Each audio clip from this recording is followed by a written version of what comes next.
So there was a little boy, and he was afraid of the dark. And one night, his mother asked him to go out to the back porch and bring her the broom. Well, the little boy looked at his mother and he says, "Mom, I don't want to go out there. It's dark."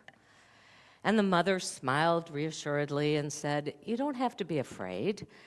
Jesus is out there, and he'll look after you. He'll protect you." Well, the little boy wasn't totally buying it, so he's looking at his mother very carefully. He's like, "Are you sure he's out there?" And the mother said, "Oh, yes, I'm sure. He's everywhere, and he's always ready to help whenever you need him." So the little boy thought about it for a moment, and then he went to the back door, and he cracked it open just a little bit and stuck his head out. And he said, "Jesus, if you're out there, could you hand me the broom, please?" So last week we were reminded that life is an adventure to be lived moment to moment, where we can be awake to all of the gifts of growth and of joy that each moment offers to us. Life is meant to flow through us rather than trying to resist it or trying to hold on to it or trying to control it. Our job is simply to allow it.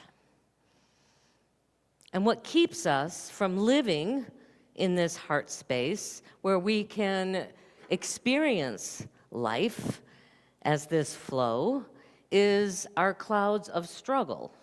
That's the way Mary O'Malley, the author of our series, What's in the Way, calls those things that seem to cloud our ability to be in the moment. And those clouds are generated by that storyteller in our head. She suggests that the densest of those clouds are created by the emotion of fear.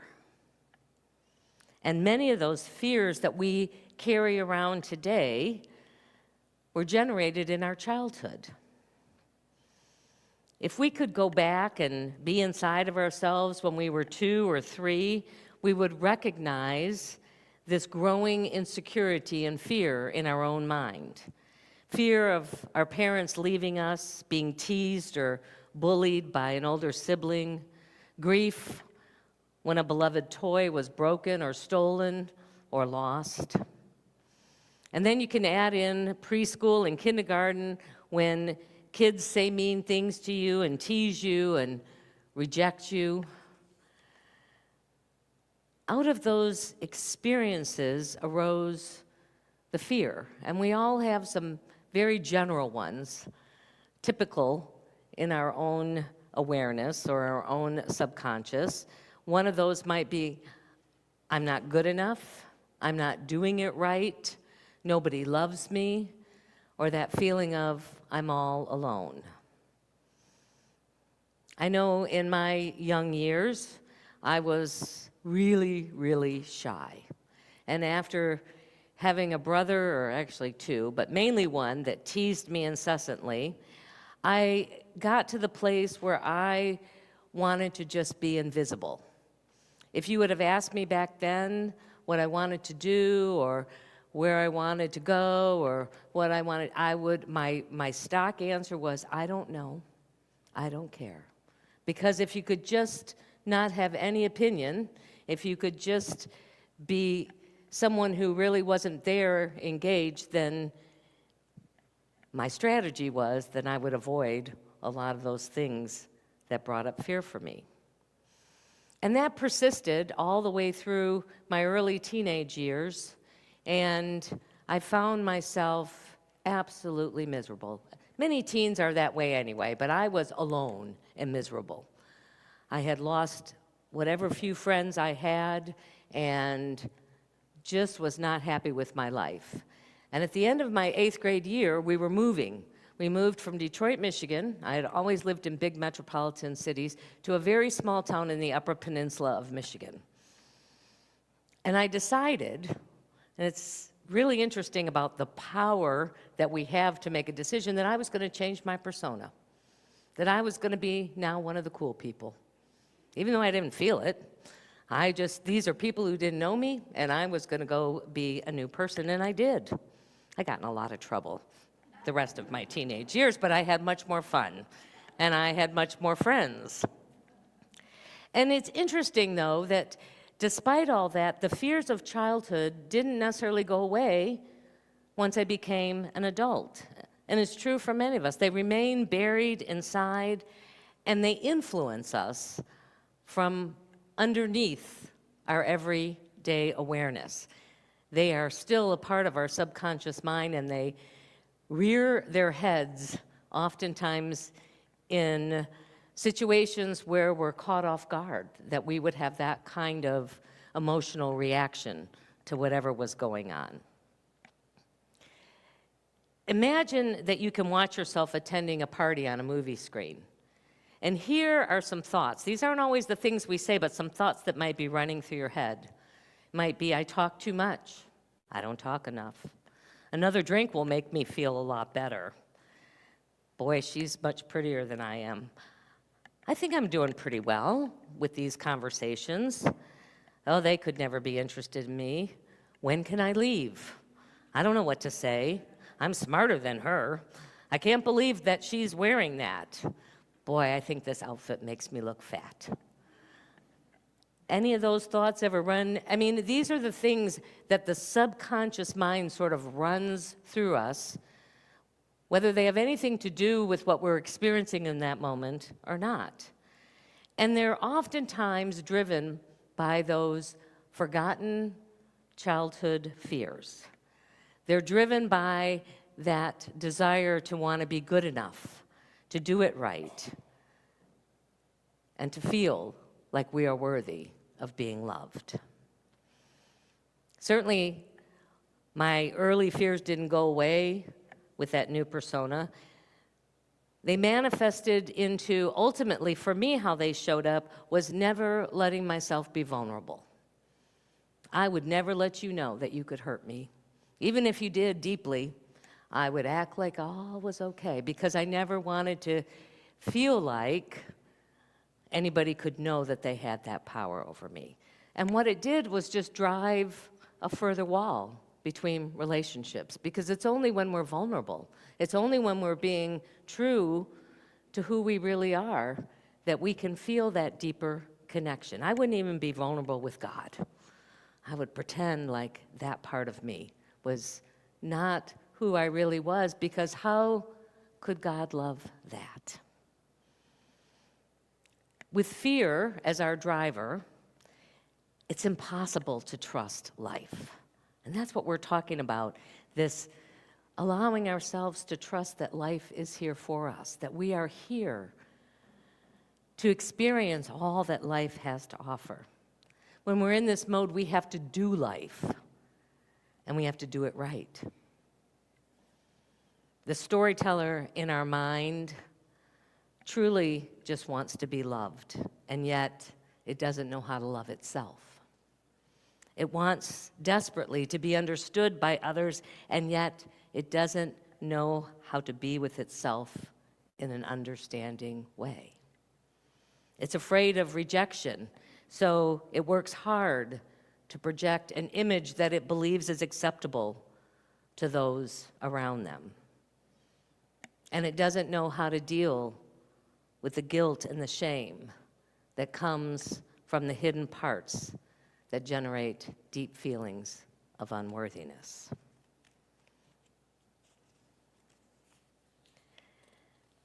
The author suggests that shame is the fear that you're not doing it right, that anger is the fear that you're not going to get what you want, or you're getting all the things that you don't want, and that despair is the fear that you'll never be worthy to have what you desire. Is it any wonder when we look at our world and see how people turn to food or to drugs or get lost in the TV or shopping or the internet? We're just trying to create that distance from those inner fears. And interestingly enough, those are the very behaviors that then create and add more fear into our lives. So here's the good news. I know, it's like, boy, that's kind of a bummer. That's not very inspiring and uplifting. But it's the truth. It's what we all have to navigate through. The only real way out of the fear is to get to know it through your heart. The only real way that we can move through these fears creating so much havoc in our lives is to be willing to embrace them through love. We must be willing to learn about them, to watch them, observe how they show up, to listen to them, to understand them, and ultimately to love even that part of ourselves. So that's our journey this morning, as we're going to take a little time to perhaps begin to practice that. As we move into a time of meditation, I'm just going to invite you to just be open, to be that energy of motherly love to the things that we fear the most. So as you just get comfortable where you're at and perhaps set aside anything you might be holding on to, either physically or in mind or in heart, just letting it go as you take a deep breath in and feel the tension, the stress, the fears just simply fade away as you let that breath go. Taking one more deep breath in, imagining that that deep breath in is filling your entire being with the energy of love.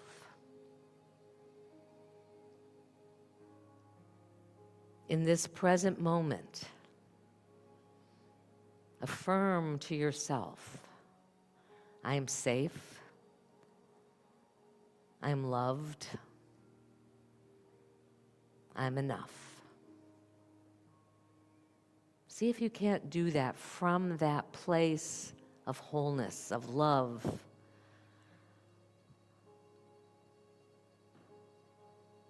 I'm safe in this moment. I am loved, and I am worthy of that love.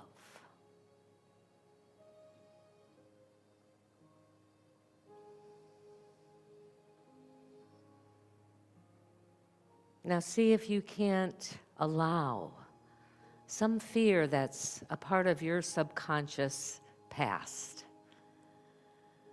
to rise up into this space of safety and love and wholeness.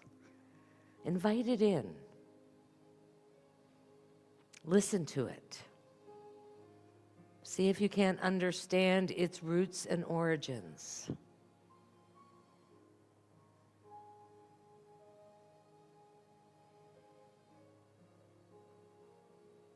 Watch how it expresses itself. And allow it the healing balm of your loving energy. We're going to rest for just a few moments in the quiet. And if others arise, just invite them into this space. Simply listen. Say, I'm here to understand and love them.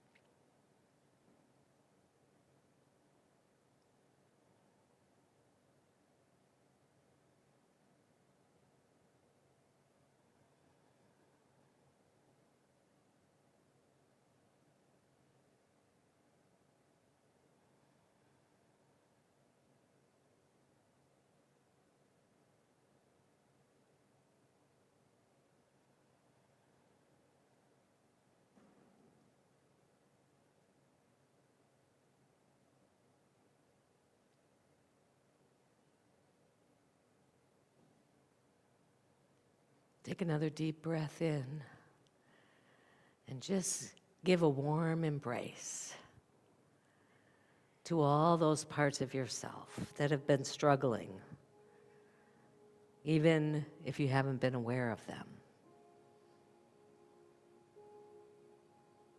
And knowing that as we turn to face those things that we fear, rather than run from them, we discover that there's really nothing to be afraid of. Those are just parts of our past, the parts of us that weren't fully loved into healing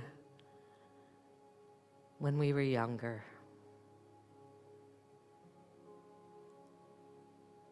And feel that sense of greater wholeness as you walk into this day and the days to come.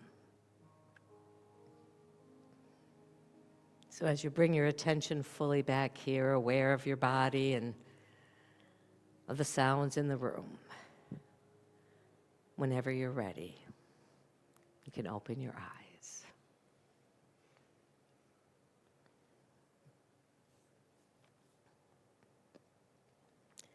So in the book, Mary O'Malley, the author, who is also a therapist as part of her gifts that she offers to the world, spoke about a teacher who had this recurring dream. And in the dream, there was a monster who was chasing her. And she always woke up exhausted and in terror right at the place where the monster was about to get her. So, as a good therapist, she suggested to her that the next time she had that dream, to simply stop and turn around and face the monster. And despite that good advice, just the thought of doing that scared her so much that in subsequent dreams she just kept on running. And then one night, as she was once again running as fast as she could away from the monster, a wall appeared in front of her, blocking her escape. So with no other choice and with great trepidation, she turned around to face the monster.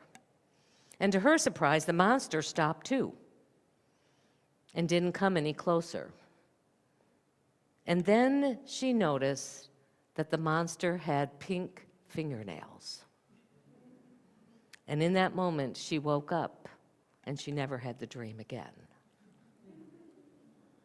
Sometimes the things that we expend the most energy because we're afraid to turn around and look at it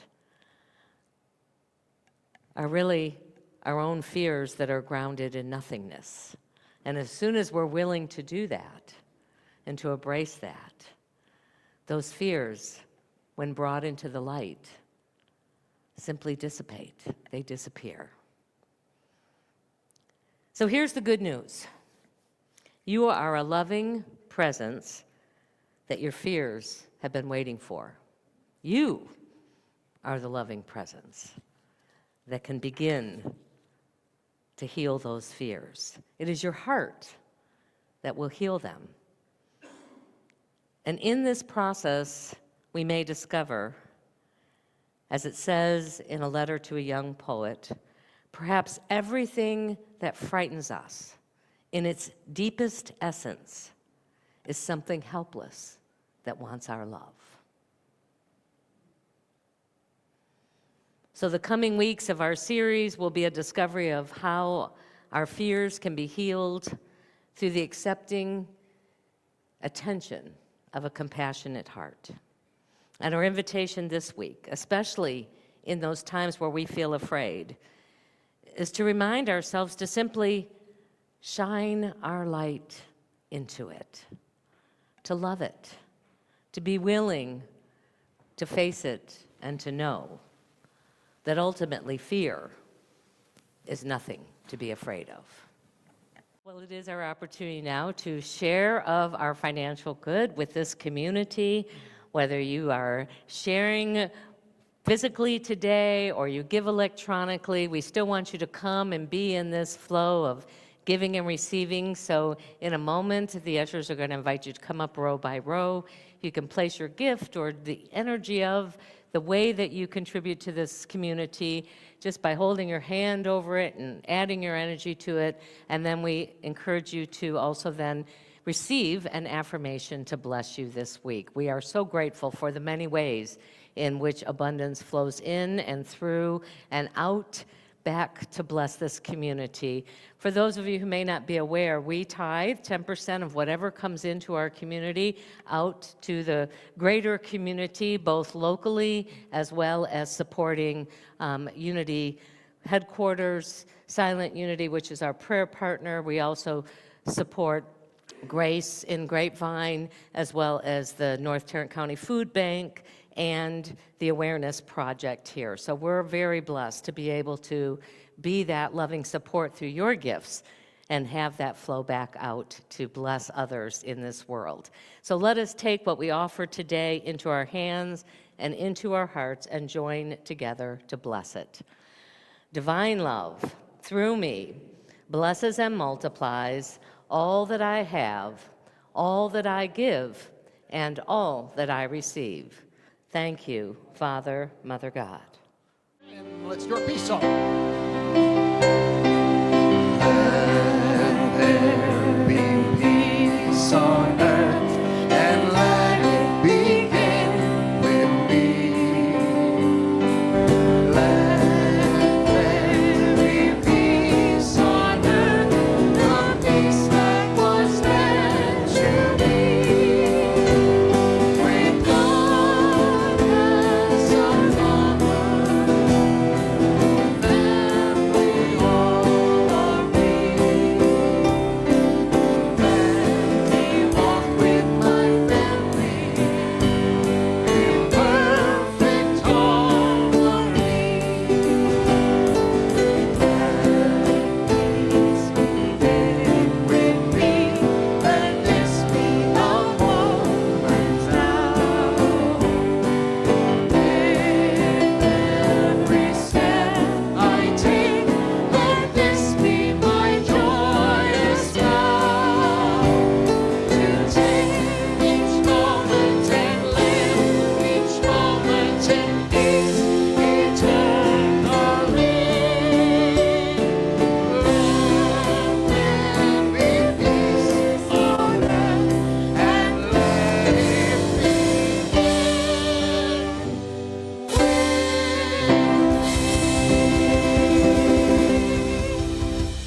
And so as we go into this week with open hearts, embracing all that shows up in our life, we go knowing our prayer for protection. We'll do it as call and response. The light of God surrounds us. I am the light of God. The love of God enfolds us. I am the love of God. The power of God protects us. I am the power of God. The presence of God watches over us. Together, wherever we are, God is, and all is well.